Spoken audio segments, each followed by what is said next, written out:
how to change the knob in a pl62x. First of all, we use some scotch to protect the knob before to disassembly.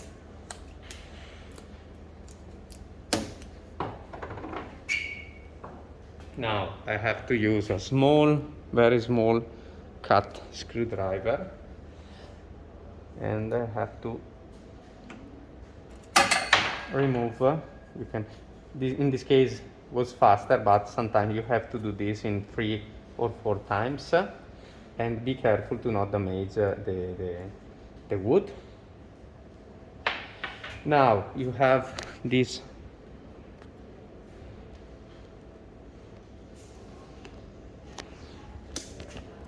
benzene, and you have to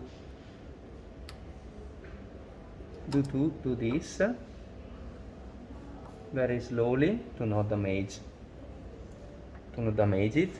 Okay, in the kit you have a new one, and then it's better replace it, or if you won't replace it. Here you have the kit for walnut, and then inside you have the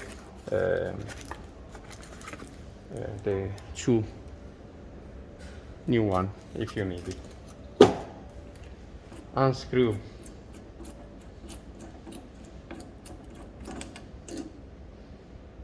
the old knob and install the new one.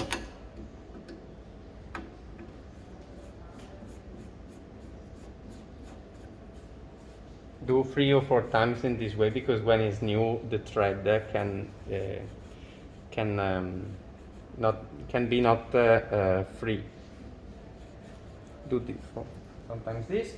Remember to reassemble the spacer in this way, and last you have to prepare the new one, because you have the gasket, and in the kit you have this new one, or you can reinstall the same. Then when you install the new one, first of all, before install the new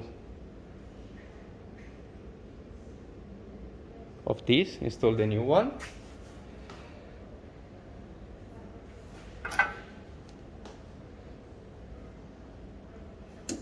Click, and now the steam tap works, open and close. Okay, when you reinstall the new one, it can be a little bit hard, and then if you want, you can put this under the water to put some water on the gasket, or you have to push a little bit. That's it. You have to push a little bit. Finish.